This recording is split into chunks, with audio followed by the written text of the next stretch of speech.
In the shadow of a neon dusk, Jazz Cardano stood alone beneath a rusted antenna array, its dish long since repurposed by squatters into wind chimes of warped alloy.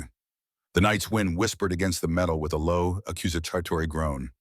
His implants jittered, half a second behind reality now, and the faint glow of layer overlays haunted the edges of his vision.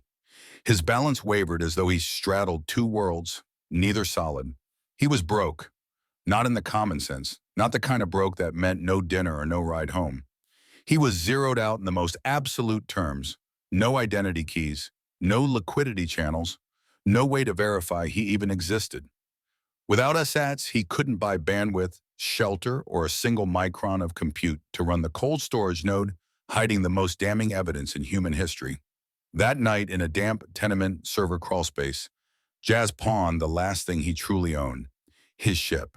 She wasn't much anymore, a janky old salvage school with an oxidized hull and a thruster that hiccuped when the pressure dropped. But she was his. He'd named her Liberty's Lie years ago in a moment of grim self-awareness. Selling her felt like slicing off a limb. The buyer was a thick-voiced broker who used a cartoon penguin avatar and overpaid slightly. Perhaps out of pity, perhaps because even the old junkers were in demand again. Wars make good business. The deal settled in moments. One on-chain signature, a brief chime, the screen blinked. Block confirmed. He sat down on the metal floor, his breath steaming faintly in the cold. Then slowly, Jazz began uploading. Not the black box logs, not the whole trove. No, that was too dangerous, too early. Instead, he edited together a 30-second clip. Slick layer kill cam footage cross-faded with satellite images of the exact same street, post-strike. He picked a particularly grotesque one. A drone strike in Ankara that had leveled a school. The player's voice, his own years ago, cracked through the audio. Boom, baby. That's another quad feed. Then silence. Then a girl's sandal in the rubble. He overlaid text in bold retro gamer font. This is your game, GG. And posted it. He didn't use his name. He didn't have one anymore. Instead, he called the channel Dead Zone Clips and minted the post into a non-fungible meme. Anyone could tip sats for future drops or remix the footage to help it go viral. He thought maybe 10 people would care, but then something happened. The channel blew up. It started on niche feeds, anti-war anons and disgruntled game modders, but soon bled into bigger streams. Streamers reacted live, their avatars pale with horror. Some laughed nervously, some wept. One famous FPS influencer vomited on air, and the saties came. A trickle first, then a flow, then a flood. It wasn't just sympathy, it was curiosity. People wanted more. They tipped sats to vote on the next expose. Some even paid to see if their old usernames showed up in the logs. Morbid vanity or guilt, Jazz couldn't tell. But within a week, his cold wallet was flush. He could rent compute, he could open channels, he could fight. The memes evolved. Volunteers clipped and remixed. A satirical streamer dubbed the whole series Kill Streak Confessionals and animated Jazz's voice into a cartoon raccoon with PTSD. Another layered in retro 80s synthwave and dubbed it Blood Neon. Comedy became activism. Irony became weaponized. Obelisk noticed. The first botnet strike took down the primary node. Jazz laughed grimly. It meant they were scared.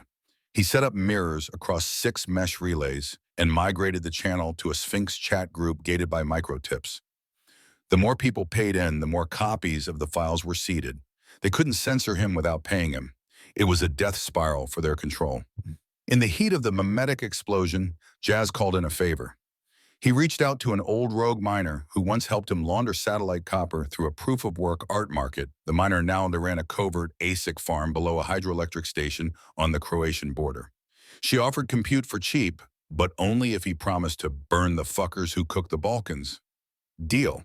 Within days, Jazz had enough power to crack open deeper shards of Obelisk's kill logic. He decrypted packet trails showing how drone strike voting weights were subtly influenced by layer match scores. Players who won more, got more say in future missions. An economy of death wrapped in leaderboard candy. The dopamine was the fuel. The children were the miners. He didn't sleep. Not really. The implants blurred memory and moment, and sometimes he woke to the sound of screaming, only to realize it was a corrupted audio cache playing through his left ear. But he pushed on. He posted a new clip each night, every one more brutal than the last. A 12-year-old celebrating a flawless op, unaware he'd vaporized the hospital. A tournament win that coincided with the erasure of an entire Kurdish village. Always paired with SAT data, always irrefutable, and always followed by a chime. Block confirmed they began calling it the price of a block, the unwitting cost of digital finality. Every time the mempool cleared, some corner of reality burned. Then came the copycats. A movement began. Decentralized whistleblowers, kids uploading their own logs, former Obelisk interns leaking targeting data sets.